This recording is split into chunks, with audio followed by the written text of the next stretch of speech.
We know some colligative properties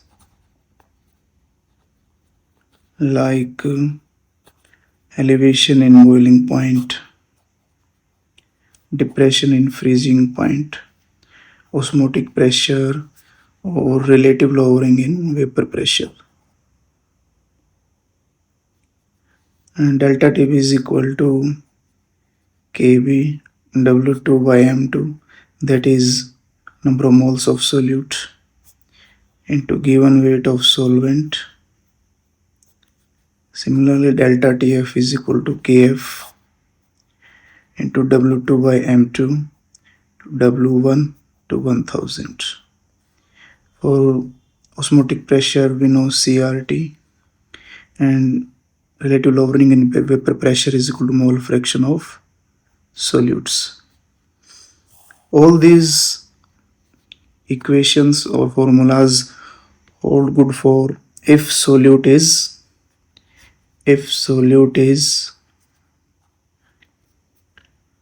non-electrolytic.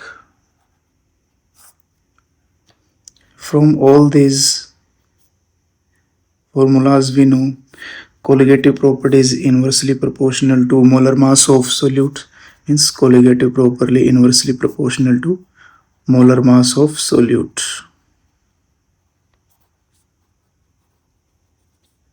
In formulas में mainly बच्चों हम molar mass of solute find out करते हैं using colligative properties. But if the solute is electrolytic type, means solute either undergo association or dissociation in the solvent. अगर solute associate या dissociate हो रहा है तो फर्दर अलग से हमें मोलर मास मिलेगा, उसको फाइंड आउट करते हैं. एग्जांपल लेते हैं हम. Suppose acetic acid dissolved in benzene. यहाँ सोलवेंट बेंजीन है. Benzene has low dielectric constant.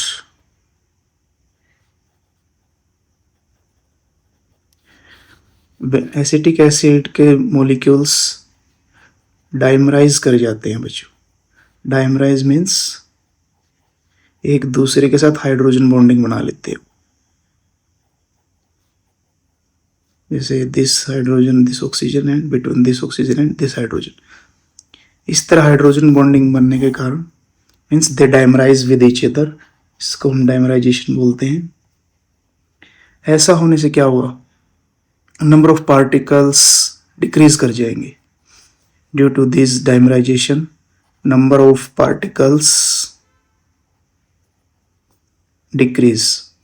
और कोलिगेटिव प्रॉपर्टीज क्योंकि पार्टिकल्स पर डिपेंड है, so colligative property also decrease. And again because molar mass is inversely proportional to colligative properties, so value of molar mass increases. Because अब molar mass इस पूरे group का show होगा. Means colligative properties की help से जो हम molar mass निकालेंगे वो इस पूरे ग्रुप का शो किया जाएगा, ना कि सिर्फ एक मॉलिक्यूल का. सो इस तरह से इस मोलर मास को हम ऑब्जर्व्ड मोलर मास भी कहते हैं. ऑब्जर्व्ड मोलर मास. एक होता है ट्रू या एक्चुअल मोलर मास. ट्रू और एक्चुअल मोलर मास.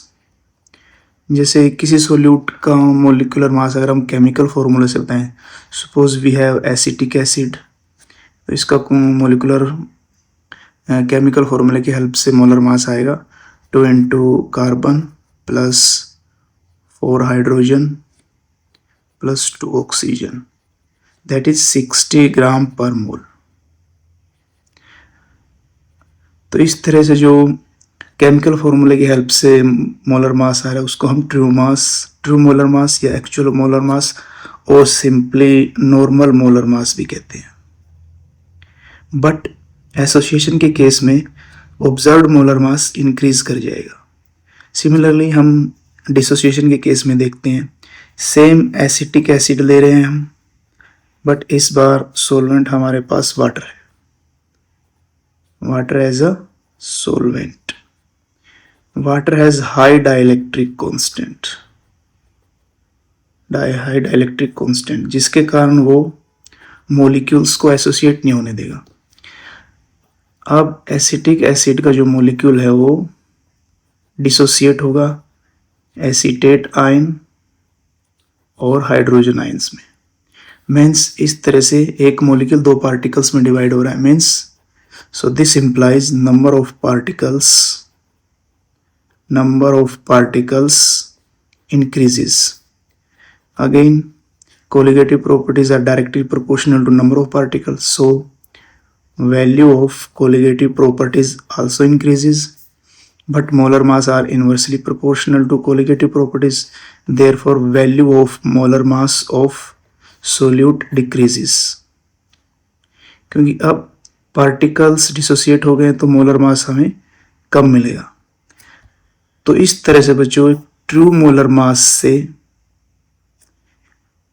ऑब्जर्व्ड मोलर मास का इंक्रीज कर जाना या डिक्रीज कर जाना, इसी को एबनॉर्मल मोलर मास कहा जाता है। Abnormal molar mass means actual molar मास ना होकर अब एसोसिएशन के केस में हमें ऑब्जर्व्ड मोलर मास की इंक्रीज वैल्यू मिलेगी, हायर वैल्यू मिलेगी, और डिसोसिएशन के केस में हमें ऑब्जर्व्ड मोलर मास लोअर मिलेगा as compare to actual molar mass.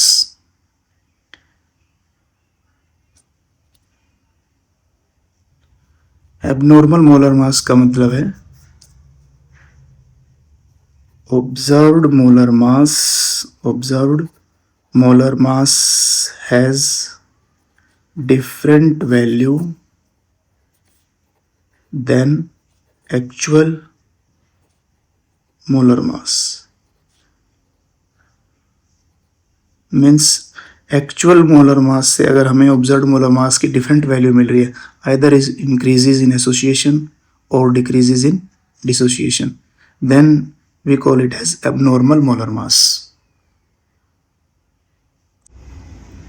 Colligative properties की हेल्प से बच्चों जो मोलर मास फाइंड आउट किए जाते हैं, जैसे M2 is equal to, suppose in case of elevation in boiling point we use Kb into W2 into 1000 divided by delta TB into W1।